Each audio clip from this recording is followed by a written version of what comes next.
Hi everyone, I'm Alex and this is Tank Tested. And today I'm joined by a special guest, my friend Rachel O'Leary, who is now on screen. Rachel, how are you doing tonight? Hi, I'm doing great. Thanks for having me. Yeah, thank you for having taken the time to sit down with me.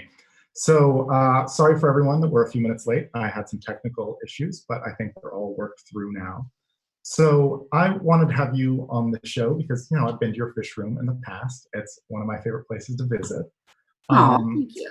and I was hoping that we could kind of do a virtual tour of your fish room and you could talk me through some of the stuff that you're excited about. Now, I'm transitioning to this lovely video back in the past. Um, you sitting in your fish room, the old fish room. Things have definitely changed since then.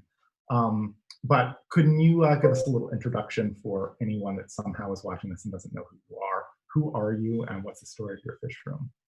Sure. Well, obviously, my name is Rachel O'Leary. I live in York, Pennsylvania with my two daughters, and I operate a basement fish room where I focus predominantly on small freshwater fish and invertebrates under 2 inches. I've been writing both books and articles as well as lecturing for the past 15 years. And for about 10 of those, I operated an online store, again, with my primary focus being small, unusual fish.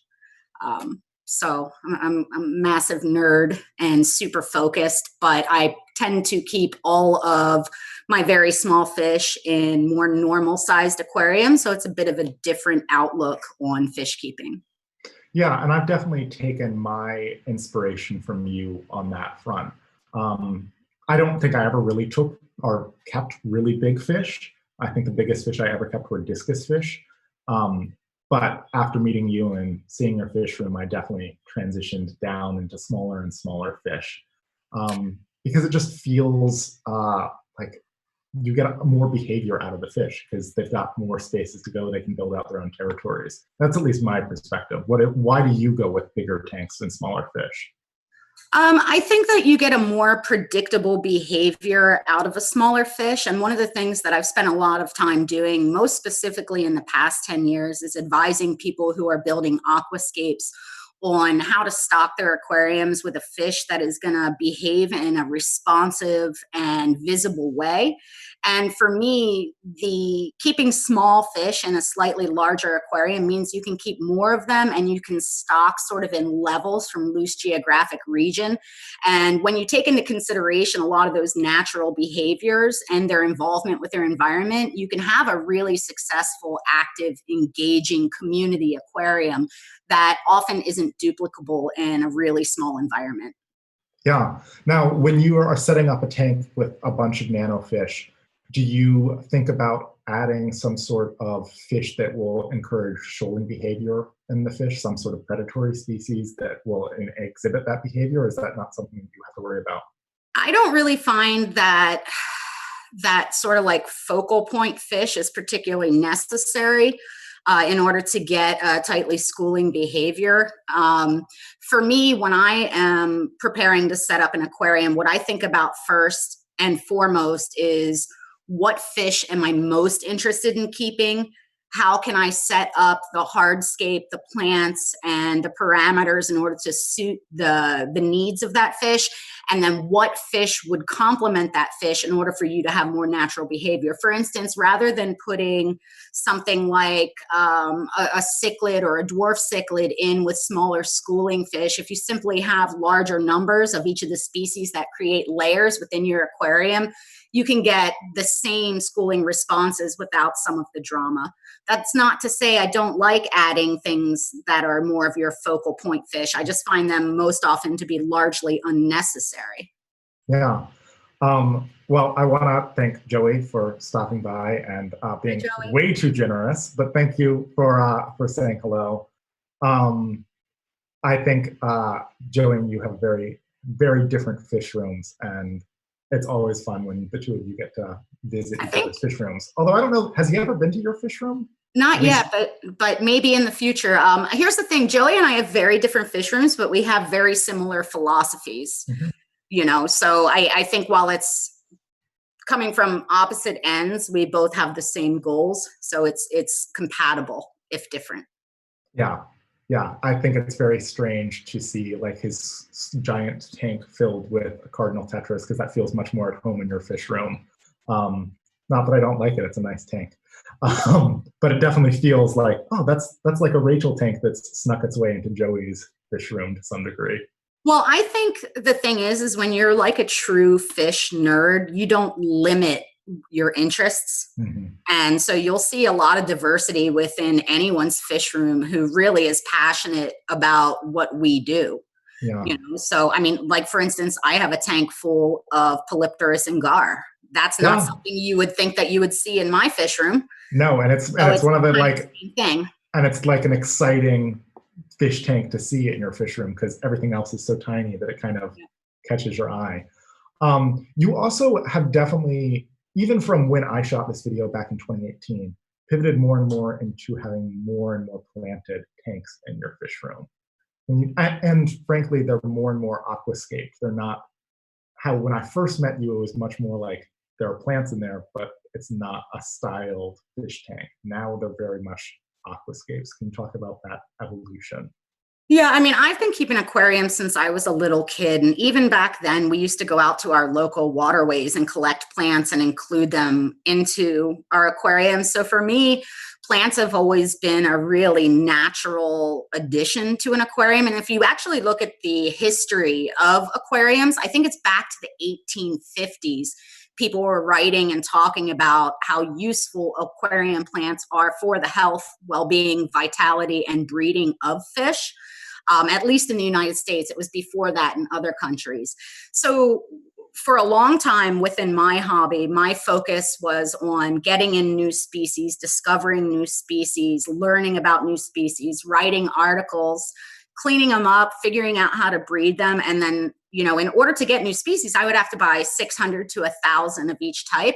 I certainly only wanted maybe 20 of each type. So I would bring them in, clean them up, and then sell them. So in order to maintain an aquarium properly with that stocking density and be able to have healthy livestock, you have to be able to keep the aquarium really clean. And doing anything with a lot of substrate or hardscape not only makes it harder to keep it clean when it's stocked that densely, but it also makes it hard to net. So for a long time, my fish room utilized plants because I think plants are absolutely integral to a lot of these small fish, but they weren't set up as a display because they were working tanks. I always had some tanks that were set up more beautifully than others. But I had my knee replaced almost 2 years ago. And since that time, I've sort of shifted the focus of my goals, and I've really transitioned back into just keeping fish for the sake of keeping fish and continuing to share what I learned, continuing to write, and continuing to put out YouTube content showing the behaviors and breeding of these fish. But I have not been focusing on sales as much, which has allowed me to exert my creative expression quite a bit more. Yeah, which is a bummer for me, because I think we first met each other because I bought fish from you. At the Big Fish Deal. At the Big Fish Deal back in 2016? I don't know. It was a while ago. It was a while ago. Yeah, and now that I'm staring directly ahead and I see my 150, and I definitely am thinking to myself, like, where am I going to get these fish? Because if I had my druthers, I would go up and visit you and buy fish from you, but that's not really an option anymore. So. Well, it depends. Well, yeah, right. Especially with the current climate, you know. I could drive into your driveway and you could just hurl a bag at me and we could go from there. Yes, we could do that. I mean, I guess it really depends on what you want and when you need it, because I'm going to be summer tubbing this season, which means I'm going to have thousands of fish to sell by this fall. But I'm just not focusing on importing like I used to. I was finding that more and more less new things were coming in, and I was just restocking popular sellers. And to me, that's not nearly as intellectually stimulating as you know, the learning curve that I get from keeping new things. Right, totally. I can understand that, if not empathize with that, because I don't have a huge variety of fish typically. So I end up stuck with my fish for a long time. Although last October, I sold off everything but my rainbow cribs. And they're all I've got left. And I'm probably gonna have to get rid of them because my plan is to have my tank be an Amazon tank, and Oh, they're not from the no, Amazon. they're from So Eastern or Western Africa. yeah, I may have to have a, well, I have friends that would happily take them, so I'm not worried about getting rid of them. But I may have a total turnover in my like fish room, which is just my apartment. No, and I relate to that because, you know, a lot of my fish are pretty old, you know, like my Oscar's 15, my Gars and Right. Pollies are 12 plus. I have neon tetras that are 17. The vast majority of the youngest fish in my fish room are 5 years or older. So, you know, it is kind of an obstacle for keeping things fresh in that, you know, I like to sort of just keep things for the duration, Mhm. which, you know, isn't the best for views, but it gives me great satisfaction as an aquarium keeper. And, you know, I think there's lessons to be learned along that way as well. Yeah, I think one of the things that shocked me when I first visited your fish room was seeing the like 12-year-old neon tetras They're that, almost 17 now. yeah, that are just, I mean, they're so beefy. They're like torpedoes. They- And it's just, it kind of highlights how, well, in the wild, a lot of these fish don't live nearly as long. They're oh, very no. seasonal. Yes. But that the fish can survive that long. It's definitely a process of whenever I meet new people and talk with them, they tell me to connect with me, and rightfully so. It's like, oh, here's this fish that I had.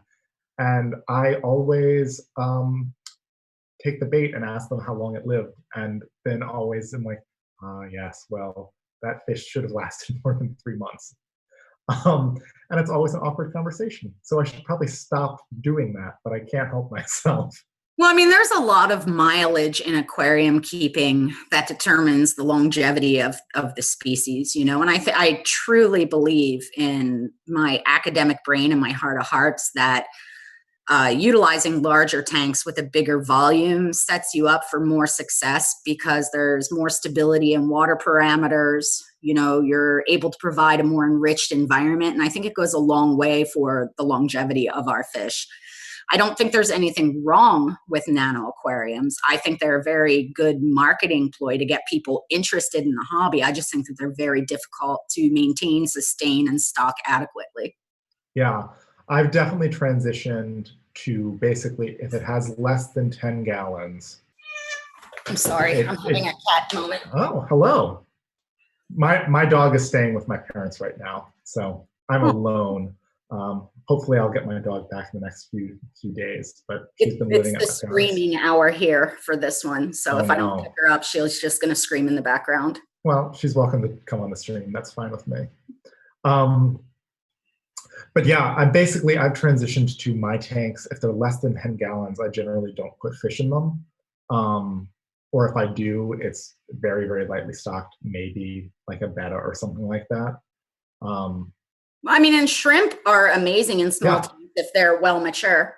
Well, that's kind of why I've been able to transition to that is, oh, well, there's always shrimp and that's like just enough life. And because I'm super interested in plants. So the whole point of the tank for me is the aquascape and it's less so the fish, which is coming from a very different point of view. Yeah. So I want to transition into actually looking at the comments section because we've been talking for about 20 minutes and I've acknowledged anything. I see a lot of friends in there. Yeah, there are a lot of people that we both know, and it's lovely to get to see them all. Do we have any questions, though? Does anyone at home have any questions for Rachel? This is a rare opportunity to have a far more knowledgeable person on this YouTube channel than me, so we can actually answer some questions. And I'm happy to. So this is Pepper Elizabeth. She is my editor. So all my poor quality is blamed on her, not me. Sure. I mean, I don't know, maybe you shouldn't ask or employ a cat to be your editor. Well, she works for free, so it's a perfect situation. That's true. Keeps the YouTube channel nice and profitable. So what time is it in your land is the only question I see, which it's 7 o'clock. 7:30. So I want to transition into, while we're waiting for folks to come up with any questions, summer tubbing, because the season is coming. So got this lovely video queued up of a drone of your backyard, Oh yeah. which was a fun time. I rarely get to use my drone because I live in DC and there's a no-fly zone within like 25 miles of the city.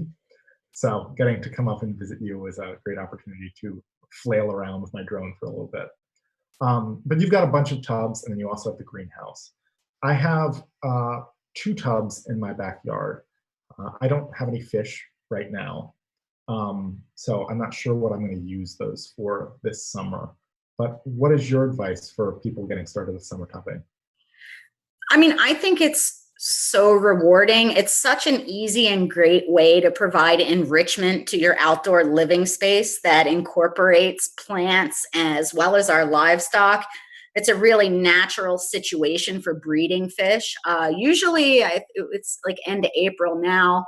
Usually about now is when I'm filling them with water in my yard. I think 2 zones colder than you. So I'm a little bit behind you guys. I'm a 5B. So right now I'm just filling them with water, and I have all my plants in my tubs in my greenhouse where it's warm enough for them to continue to grow. Under about 50 degrees, most of the plants that you want to use sort of go into a stasis. They don't actively grow until you're above that. Mm-hmm. So once the daytime temperatures are usually in the 60s or 70s and the overnights are over 50, I move all the plants into the various tubs in the yard. And it doesn't have to be expensive, complicated, marginal plants. For instance, a super common landscaping plant is creeping Jenny, which makes an exceptional edge of the tub cover, and it'll grow down into the water. There's a lot of really interesting plants that you can play with. So, and just setting up the tubs early and letting them establish with natural live foods. I personally avoid having mosquito larvae because my fish are too small to eat them, but things like Daphnia or a lot of the other microcrustaceans develop naturally just from the water sitting there and having some organic material. And then once the daytime temps are in the 70s or so, you can move fish out, at least temperate fish or things like Danios or white clouds that have a little bit more of a cool tolerance, or a lot of the US natives.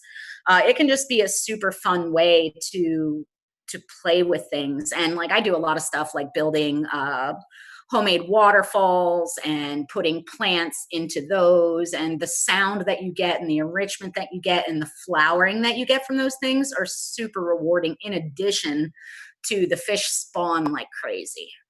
Right. Now, one of the things that I've done summer tubbing twice now. Last year I did it with shrimp, and I had a lovely shrimp colony, and then a squirrel fell into my tub and drowned. That's great Daphnia food, but it's not so great for shrimp. I'm sure it was great for the first 24 hours. The shrimp were super excited, and then the water fouled and everything went horrible. It was awful. It was awful to come outside one day and just see it was awful. It was really bad. And also there were probably 200 blue shrimp in the tub as well, which was a big bummer. So I didn't make a video about that because that was a downer. The previous year I did white clouds, and I had a lot of success with that. And in the second tub I did rainbow fry. So they didn't spawn outside. But they probably grew up and got super colorful. Exactly. So what I did was I put in a mop, got all the eggs, and then once the eggs had hatched and turned into fry, I put them outside in the tub. And yeah, it was really amazing. But one of the questions that I had was, when I brought in the rainbows, when I brought in my white clouds, I compared them to the ones that I had inside, and they were vastly different colors. I think a lot of that has to do with the sun. And right. Is it that they were getting essentially a tan? Well, yeah, there's that, and there's also the carotenoids that are found in the live foods that they're eating. You know, so if even if indoors, I'm sorry, I have cat hair everywhere. Even if indoors, if you feed like baby brine shrimp or daphnia or other foods that are rich in carotenoids and astaxanthin and things like that, you'll see a much richer color intensity because it enhances mainly the reds, but also the blues and greens on fish. Mm-hmm. So dietarily, that can have a huge impact, but I'm sure that the sun component also plays a role. Yeah, I mean, I was blown away by how warm colored they looked. Like they weren't white so much as like a slightly warmish orange color to their white scales, and then the red was super vibrant. It was amazing, and they stayed that way for a long time. And I was going to say, I found for the most part, they retain that, you know, as well, as long as you're continuing to feed a diet that is also rich in carotenoids and things like that. Yeah. So I have a very not serious question. Would you prefer a shrimp-sized dog or a dog-sized shrimp? Neither, in all honesty. Oh, I would definitely prefer a shrimp-sized dog. That would be adorable. I travel. Would it though? Yeah. I'm not I mean, sure. you wouldn't let it around in your house. You would put it in a cage and it would live in there. I mean, maybe. Yeah, maybe. I don't know. I think it would be pretty cute. That's the best question I got. No, there's a bunch in the chat right now. If you see something, let me know. Oh, have you ever spawned dwarf pea puppers? I feel really. Yeah. Outside or indoors? No, indoors. And actually in my Hillstream aquarium, Jen, who was in the chat here, gave me some pea puffers. And I can't remember why they ended up in my 150, but they spawned in there like crazy. Oh, look at the sensitive plant flowers in your clip there. They're so beautiful. Yeah, that was a really fun, like frantic 45 minutes as the sun went down, trying to film absolutely everything. Oh, and everything has matured so much since then. Yeah, this was summer of 2018, I think. So yeah, 2 years ago, things have definitely transitioned a lot. And your greenhouse is a very different space than it was. Yeah, someone asked about mosquito control in smaller tubs, and I think the very best thing to use is BTIs, and they're in the United States at least. They're commonly sold as mosquito granules, which are the same bacterium that are in the mosquito dunks, but you can dose them easier for smaller tubs. For instance, I believe the dunks are for like a 25 square foot area, and the granules are very tiny, so you can throw a few in. And what those do is they're a naturally occurring bacterium. They work for fungus gnats, black flies, and also mosquito larvae. And it is a bacterium that occurs naturally in nature, and all it does is prevent them from molting, so they can't like turn into the end insect. You can actually see them in the footage right now. Those little dots are mosquito bits, which I put in all of my shrimp tubs in order to prevent mosquito larvae, because the shrimp aren't going to eat them, and I don't like to be eaten by mosquitoes, plus transmission of disease, etc. I also saw someone else ask about dragonflies, and for dragonflies, you really need to use a chitin inhibitor.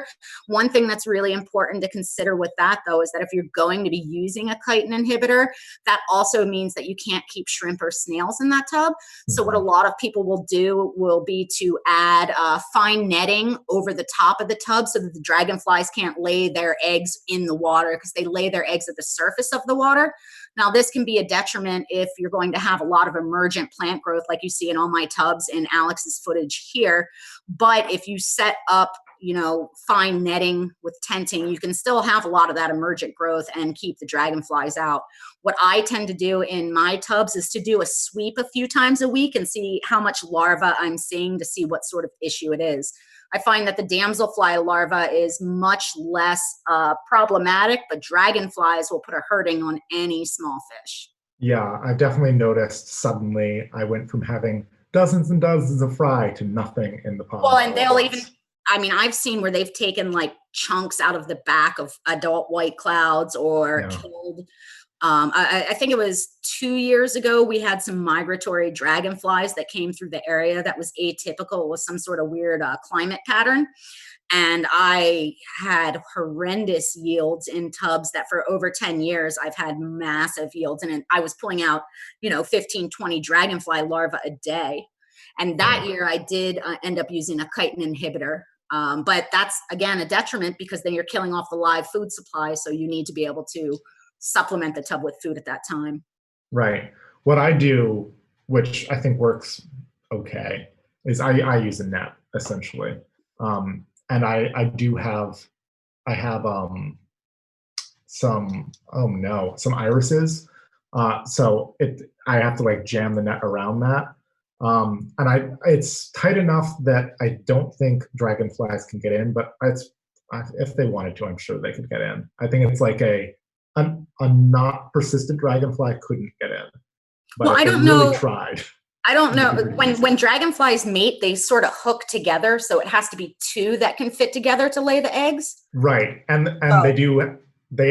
yeah, exactly. And my net is about 6 inches above the surface of the water for that reason, so that they can't dip down and get in there.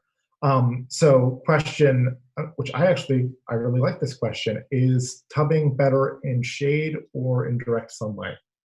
So the basic definition of direct sun for a water feature is about 6 hours of direct sun for full sun plants. So I think in my tubs, the vast majority of them get to be around 6 to 7 hours of direct sun a day. Any more of that, like if you don't have any shade or cover, you're going to run into issues with heat depending on your climate. And there's a few things that you can do. One of the things that I really like to do is I mount a ton of plants in baskets at the surface of the water, so it provides shade over the surface of the tub.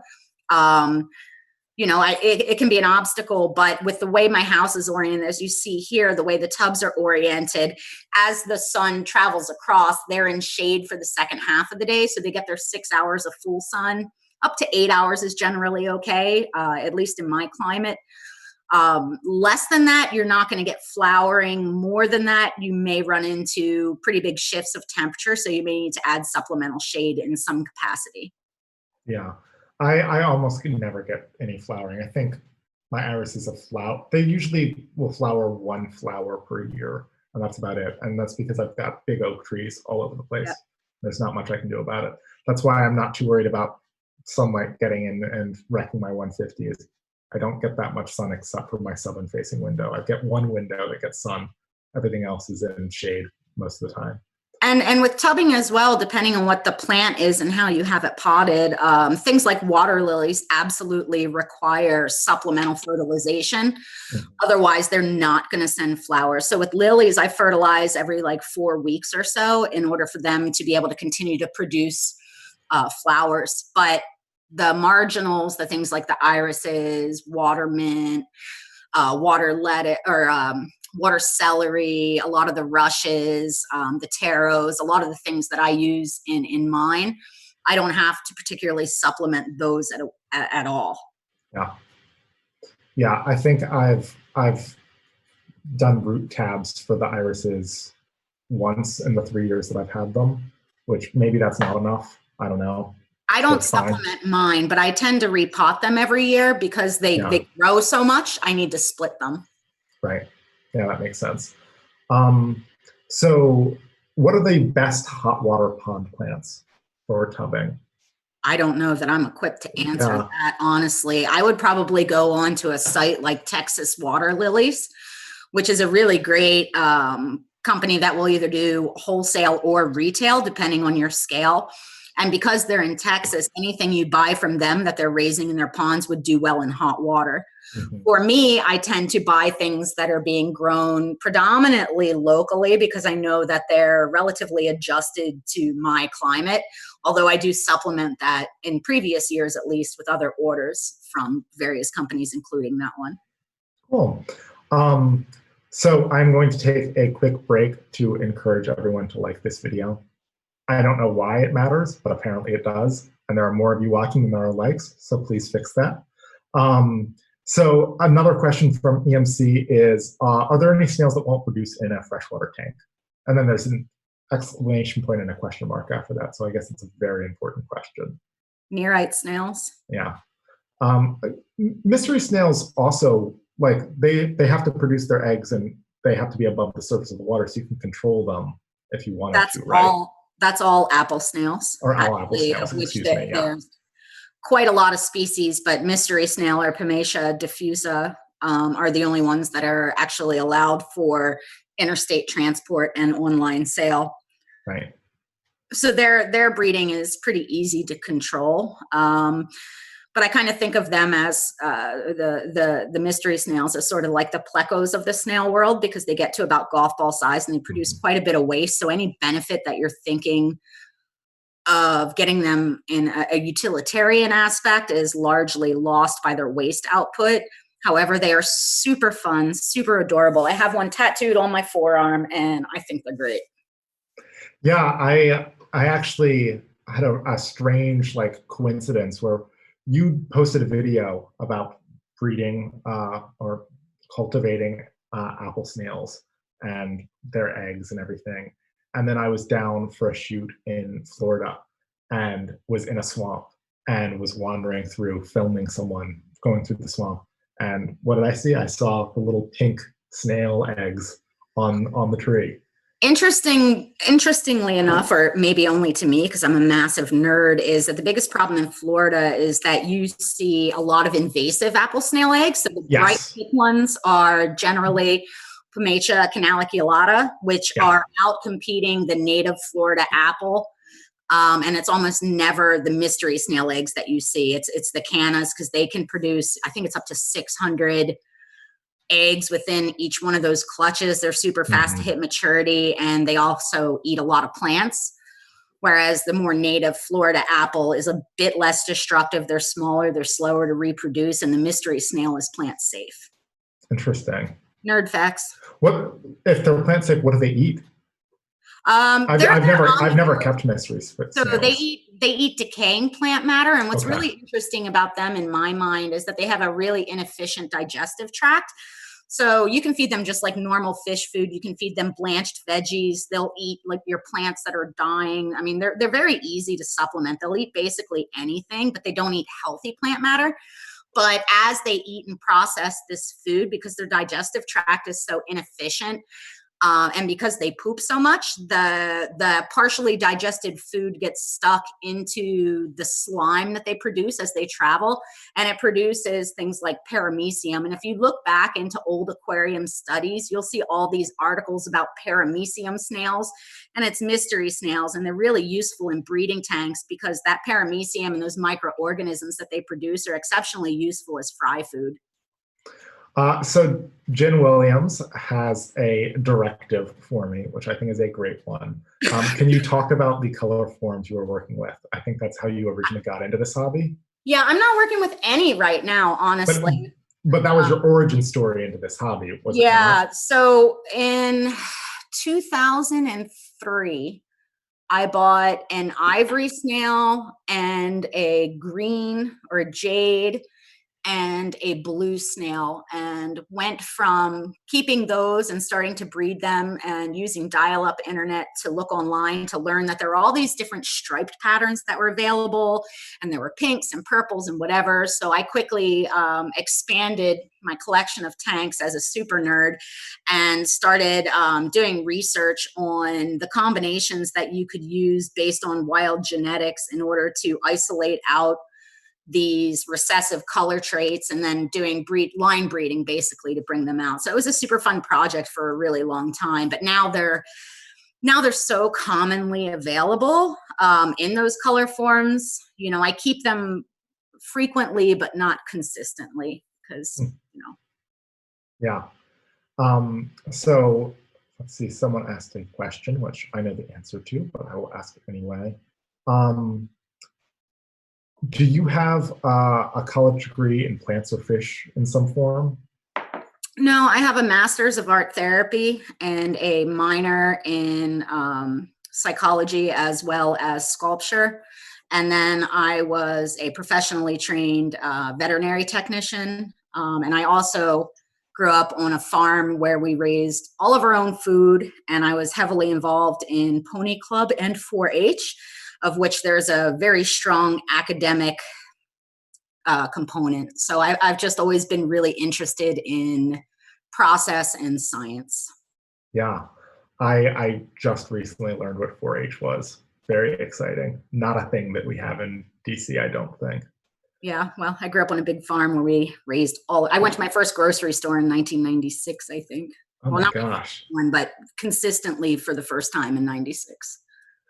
On the subject of schooling, before the world fell apart, I was definitely looking into going back and getting a master's in botany or something like that. Because while I really love plants, I don't feel like I know enough about them, and I would like to know more about them. And if I eventually get bored of the storytelling world, which is what I do for a living now, I think it'd be fun to pivot into something adjacent to plants. But who knows? It could be years before that track gets back on. But we'll see. Who knows? Something could help ahead. But sadly, there are no schools in the DC area that have botany as a thing that you can focus in for your master's. That's interesting. I would think that there would be. I mean, for me, I think what I love so much about our aquarium hobby is that it is, it's so richly available to learn. You know, we can do a lot on our own through Google Scholar or even just Google or anything to continue to learn and grow and apply information. And I think that's really what's kept me interested for so long in this hobby, is that I really feel like every single day I'm still learning new things. You know, and that's also why it's translated further into more of the terrestrial plants and the carnivorous plants and the pond plants and all of those things. It's just a way to continue to grow and learn as a human. Nick says I should take Latin, which fair enough. I'm the worst at pronouncing anything, as proven at all times. So Katie, who is a friend of mine and is about to be officially a vet in the next 2 weeks, and is focusing a lot of her efforts on fish veterinary work. I asked, have you ever taken fish to the vet? I utilize vets very heavily with my fish for the most part here because I have a microscope and I was a veterinary technician. I'm able to do scrapings and produce slides and digital images in order to supply them to a veterinarian that can then give me their opinion and do a diagnosis. I haven't physically transported any fish to the vet, mainly because the fish that I've had that would be applicable are so large and so bitey that it would be of greater detriment to the fish to stress them and probably the vet, if I'm being honest, than just getting their opinion. So I've submitted a lot of the fish veterinarians that are actually really good at it will do video consult, or like if I can provide accurate scrapings, we'll do consultations that way. So I have 3 different veterinarians that I do work with for when I need an accurate diagnosis for treatment. Cool. Well, at some point after this, I'm going to have to introduce you to Katie because I think you guys would get along. That'd be great. Yeah. So I want to transition to the big shiny show tank in your fish room, at least for me, which is the 150. We shot this back in 2018. Your 150 has moved locations and changed a fair bit, but I just watched a video on the 150 and it's different, but it's not that different. No, it's not. It's not shockingly stable. Yeah. So can you tell us a little bit about the Hillstream tank?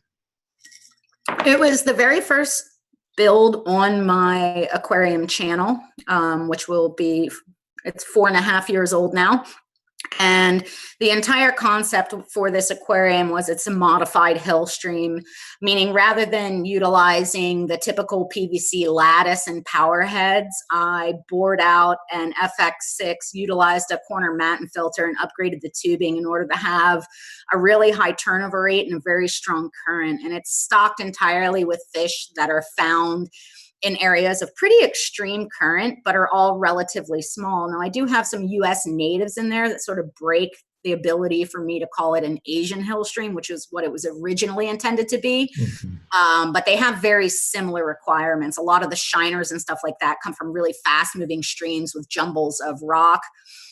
So the entire concept of this aquarium is that it's supposed to be fast moving, and plants sort of get caught where they're caught, and there's jumbles of rock and wood that's gotten trapped and plants that grow out of it.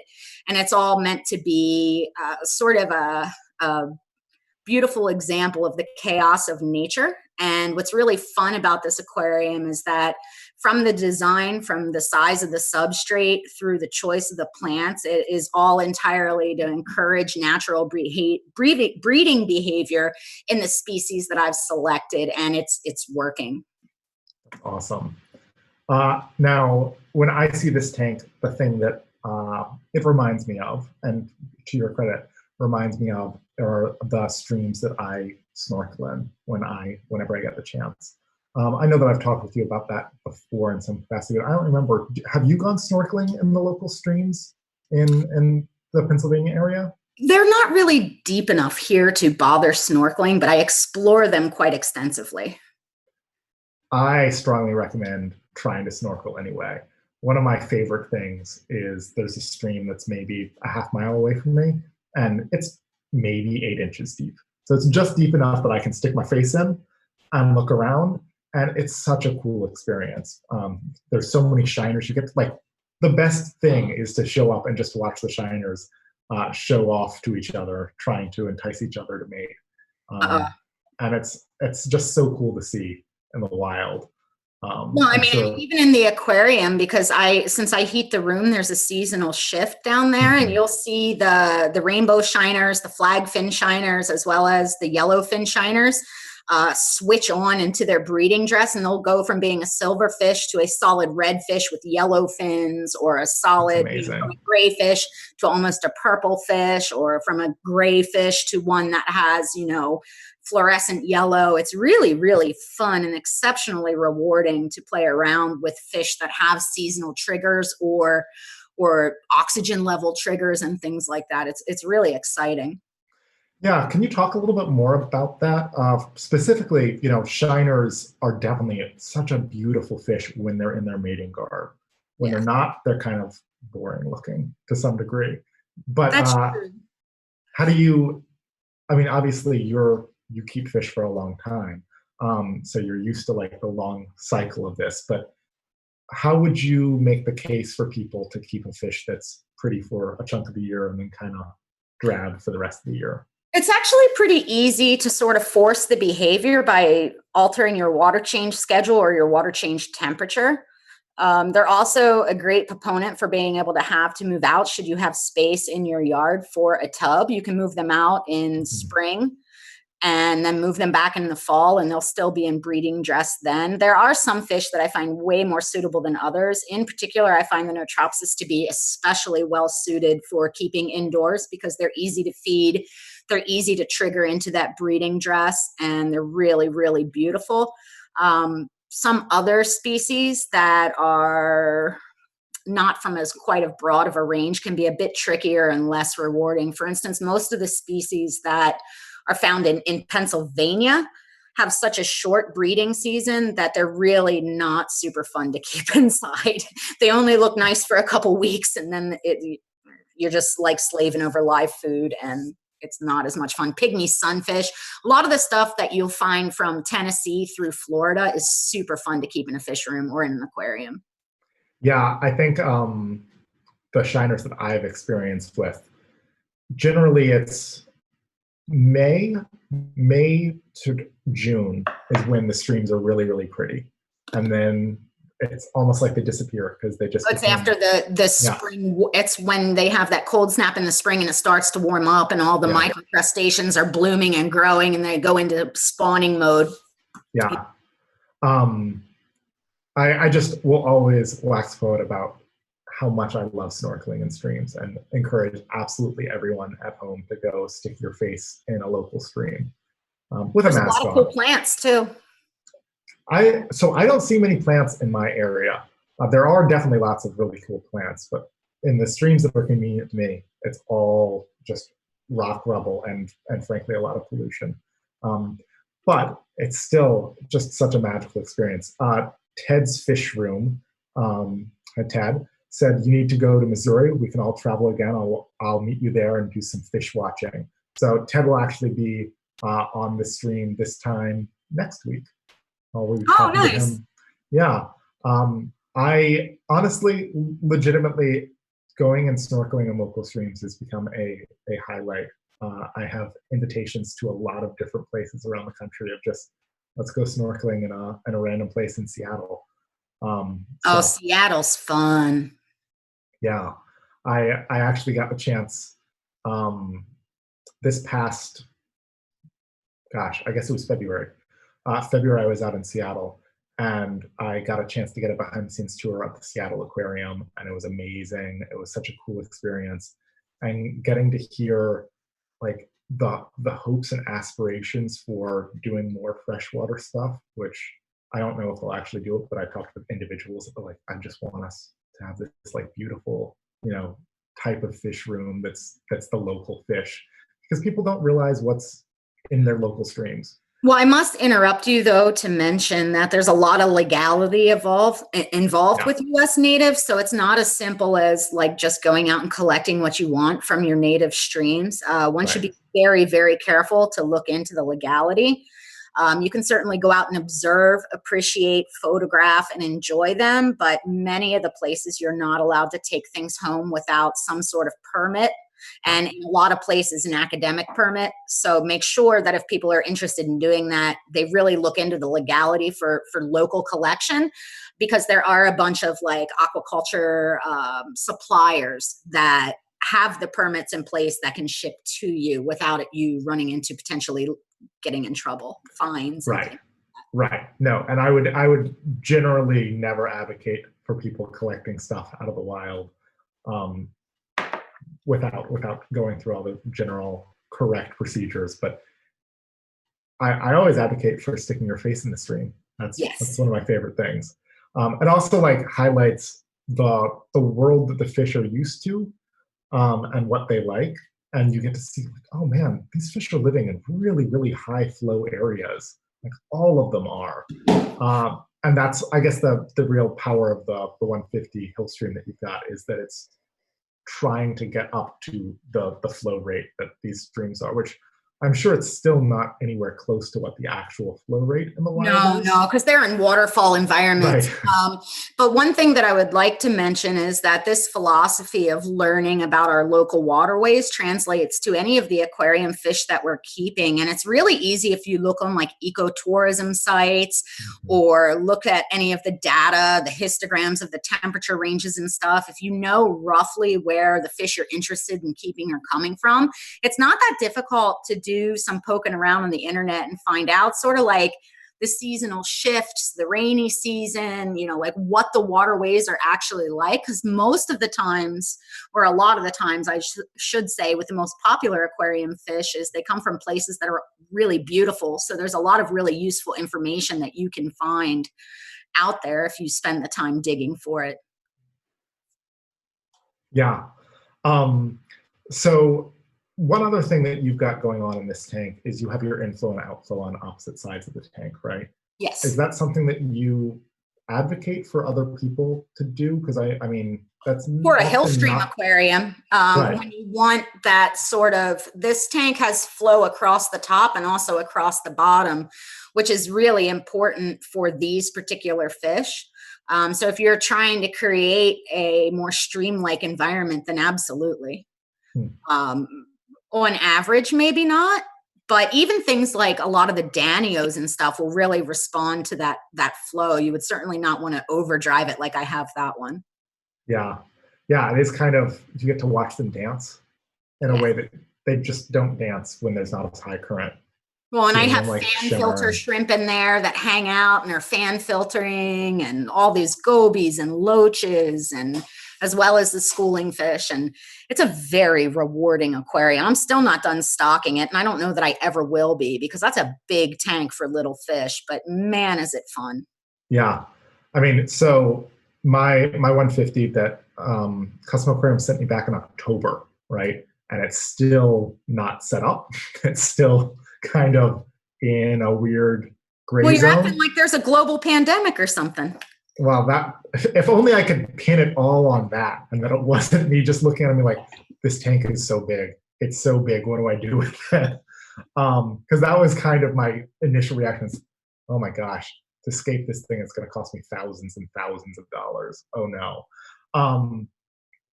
I've gotten over that shock, found solutions to that.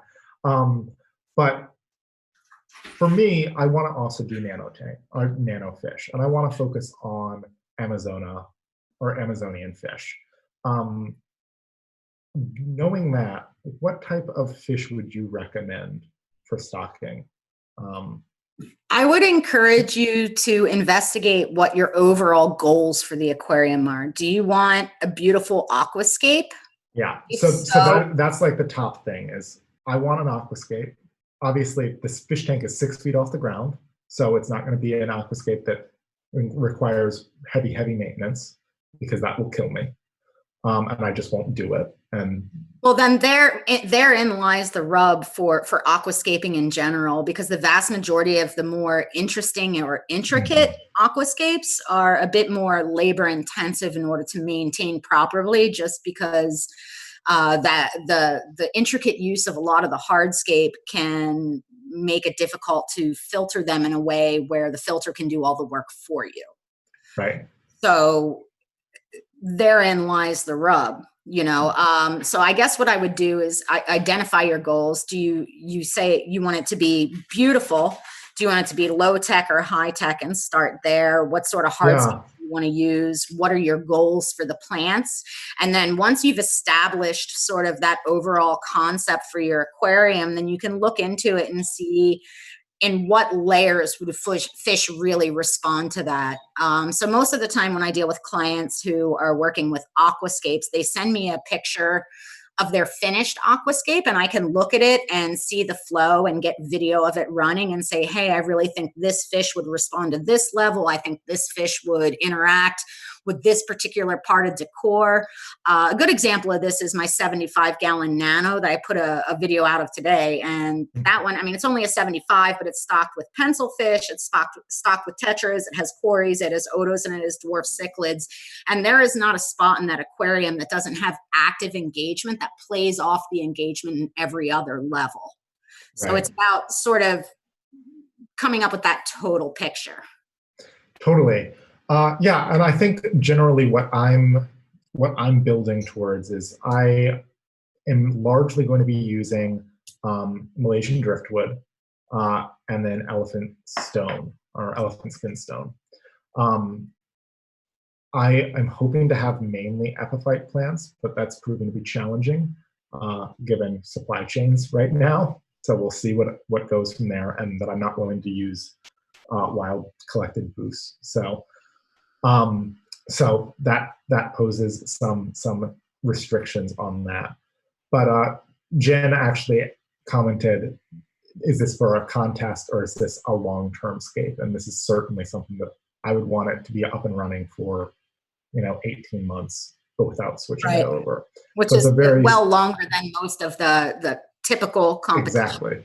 Exactly. Typical aquascapes, competition aquascapes are up and running for 3 months, maybe somewhere in that range.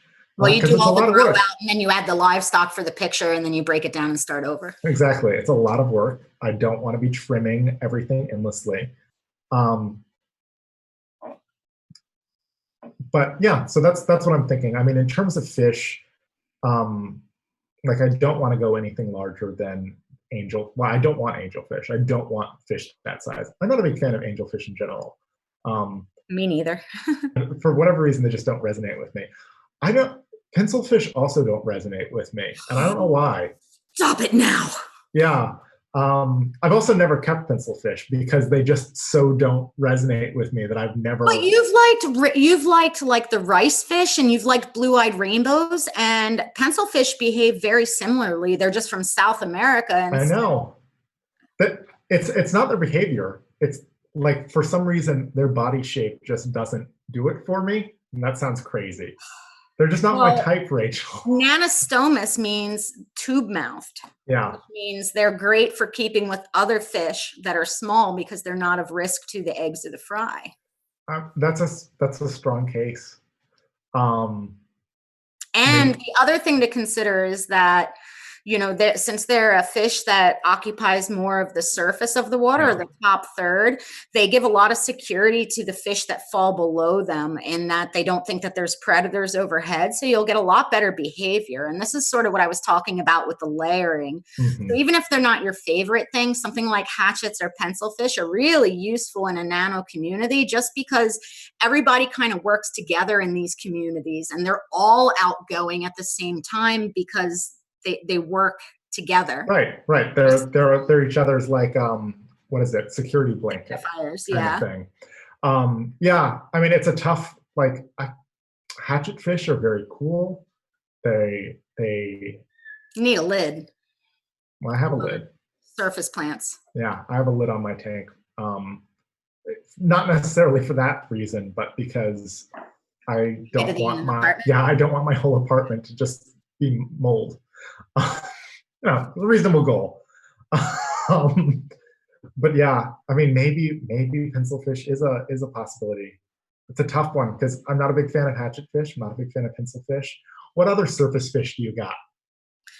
There are like Pyrrolina, which are a false splash tetra or splash tetras or things like that that would fall into that range. Hmm. There's a lot of really neat Pyrrolina, but they can kind of be a bit, pardon the French, but asshatty. So, you know, if you're going for a super peaceful environment, you know, it really, really depends on that. I guess it'll boil down to what you come up with your scape, and I would Yeah, be happy to give you advice in the future on what I think would you know, showcase that environment. I See, can. for me, as a person who I don't really consider myself an aquascaper, I consider myself a fish nerd. I build all of my aquariums around fish that I want to keep, as Mhm, opposed to building an aquarium and then finding fish to suit it. So right. it's the same goal in the middle. It's just comes from a different place.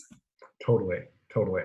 Um, and what I've found is that once I keep a fish, getting to watch them, like, oh, this is actually a really wonderful fish, and you get to see its personality and its behavior, or the species' personality and behavior, um, and it then you appreciate it so much more. Um, and that's like certainly a case for having a certain number of fish and not getting a little bit of everything. Because if you get a little bit of everything, the fish start to lose their like Well, characteristics. In my collectoritis is real, both in plants and with fish. And one of the nice things as well about having a larger aquarium for small fish is that if you have this propensity towards wanting lots of different fish, you can keep better groupings of them in a larger volume right, and have exactly, less issues. right, and I feel like the having what 5 or 6 different species that each have a school of 15 to 25 Yep. feels totally doable. Oh yeah, absolutely. Absolutely. Yeah, in a 150.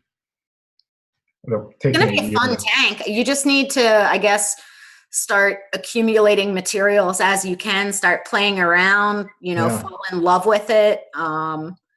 You know, and then choose your livestock. You know, there's so many great fish from South America. I mean, that's such a vast pool of fish that it's impossible to give specific recommendations without seeing it specifically, unless you had something already in mind. yeah. Well, I have 2 horrible sketches that are right here, so you can Let look me at them. see. I did this in a live stream last night or 2 nights ago.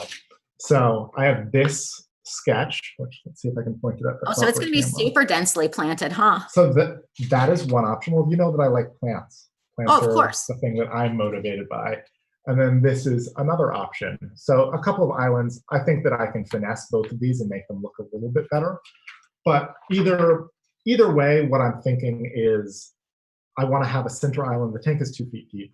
So I want to have a center island that leaves 6 inches at a minimum on either Right. side so that the actual island is only about a foot feet. So one thing that I will mention about that concept, especially with small fish, is that if you provide areas for them to hide that are so wonderful, inherently that is what they do. And there's a few things that you can do to alter that. You can manipulate your filtration, as in where the direction of the flow is. For instance, if you make the higher level of flow behind your island, the fish are more likely to be in the front of the aquarium. And again, really choosing species that play well together and give security is key. Otherwise, they're going to all be in all those beautiful, beautiful Right. weeds that you provide. Yeah, yeah. Right now I mentioned that I have my cribs, but I also have one pleco. I have one female bristlenose pleco that I've had since 2013. And every tank that I've had her in, I never see her ever. But now she's kind of in an empty tank with a bunch of pots of plants, and that's it. And I see her all the time, and it's very exciting. But the second that's planted, she's gone forever. I mean, but that's exactly it. I mean, and this is also harkens back to like understanding fish behavior, you know, like,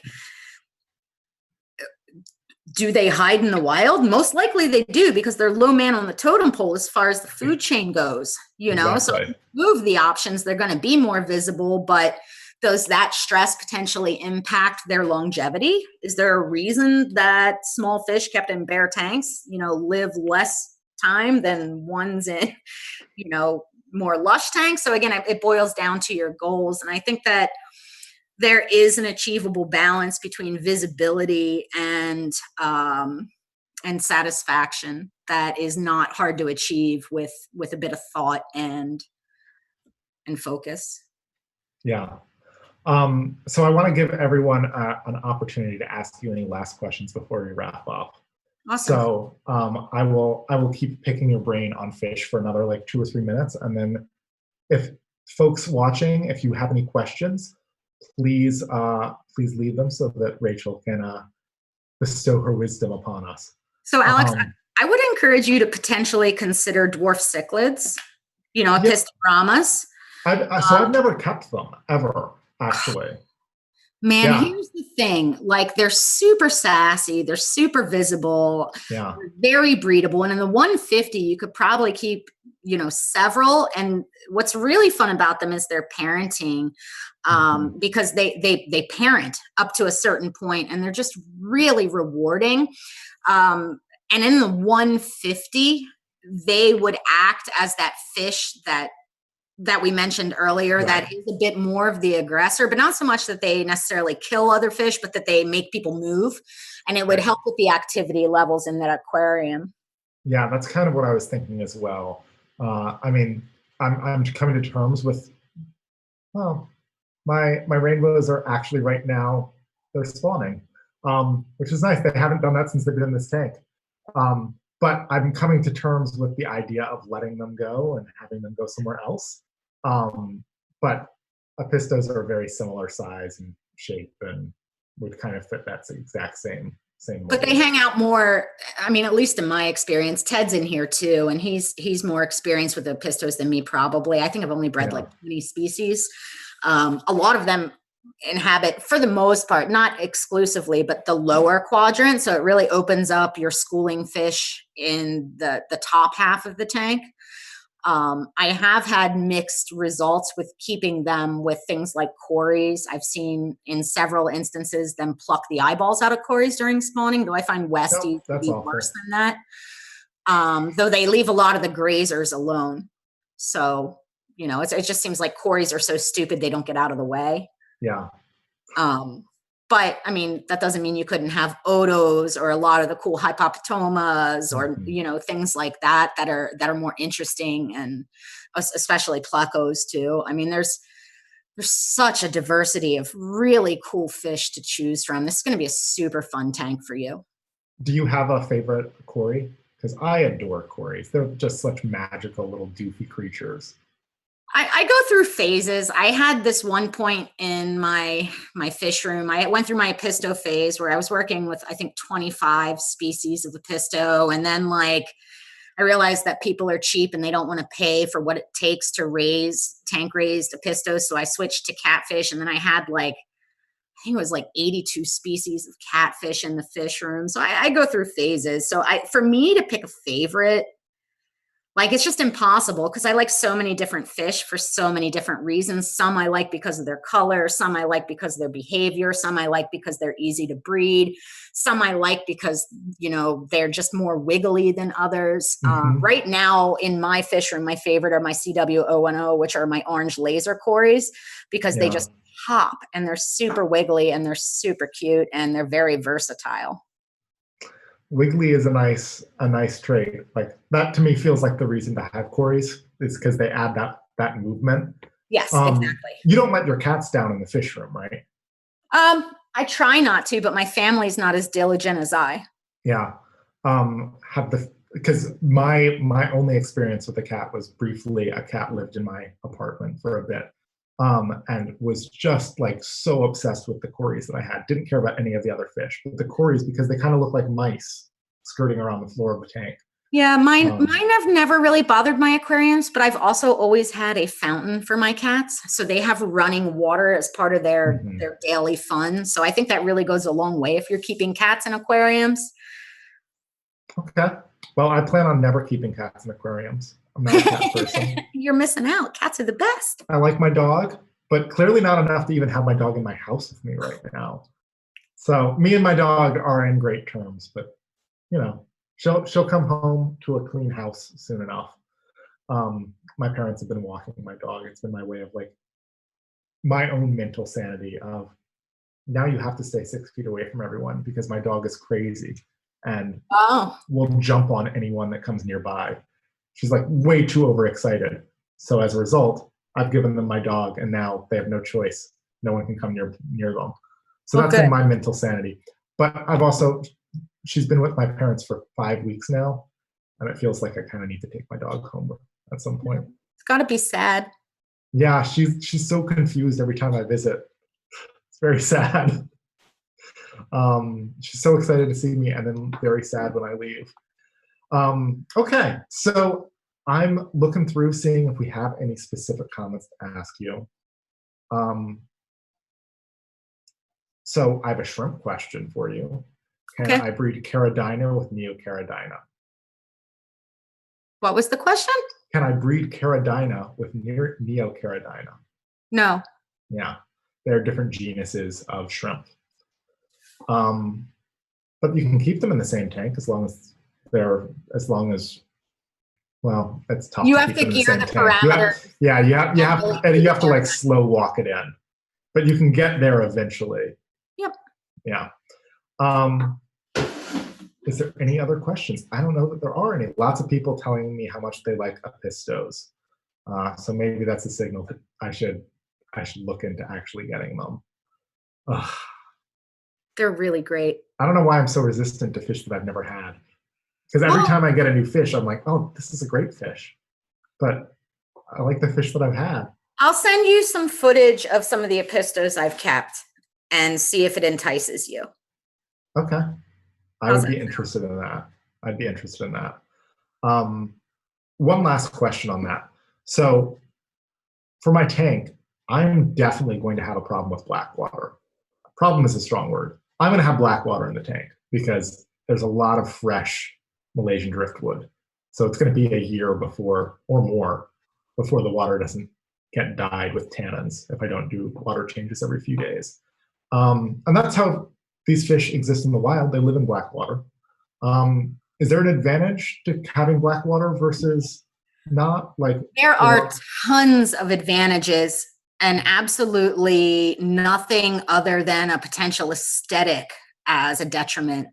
Not only is having all of these botanicals and the natural food that grows on it of benefit to the creatures, especially your grazers within the aquarium, but it's a much more natural environment. And not only that, but there's like secondary medicinal benefits that bolster slime health, gut health, and everything else. I absolutely think that tannins and botanicals are absolutely important when trying to duplicate a natural environment for fish who come from that type of environment.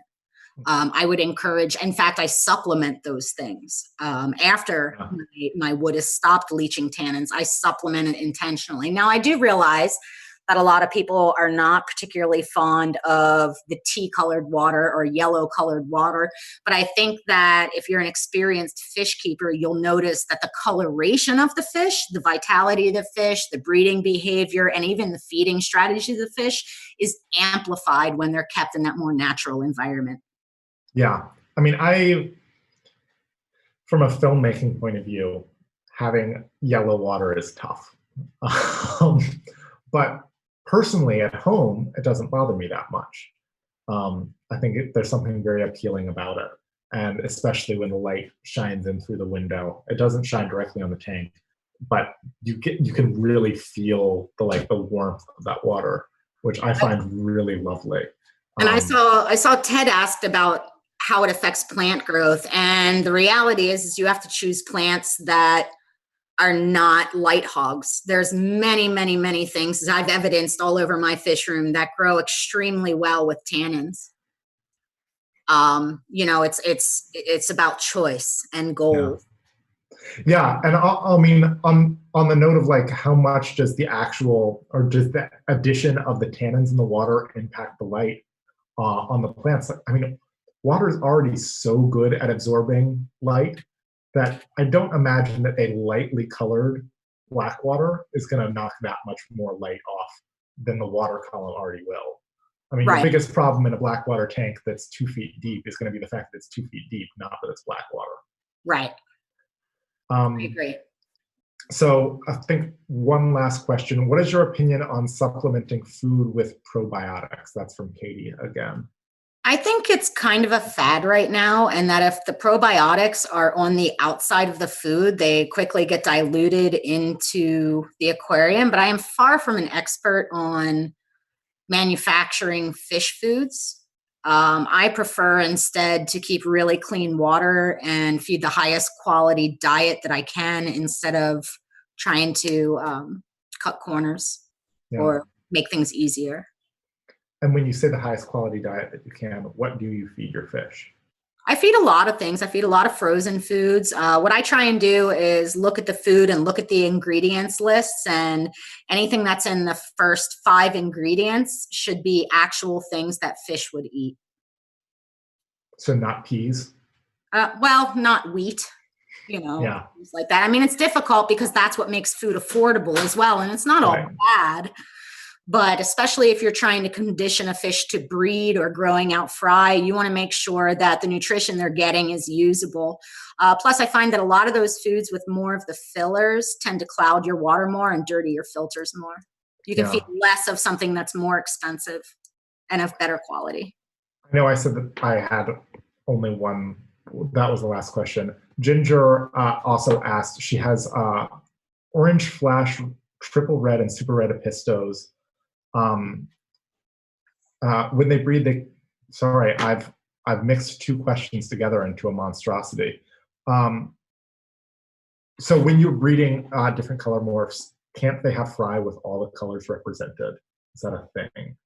I have no idea, in all honesty. I always keep things separate because line breeding and the genetics that go into a lot of this stuff is not an area of my expertise, and I would hate to give poor advice. Cool. Well, on the I would hate to give poor advice, perhaps we should wrap this up. So Rachel, thanks so much for hanging out with us. Thanks to everyone for sticking around and spending time with us as we all stay inside. And I hope that we can all weather this together. So thank you for having me. Thanks, Rachel. With that, be well, everyone, and have a lovely night. Bye. Bye.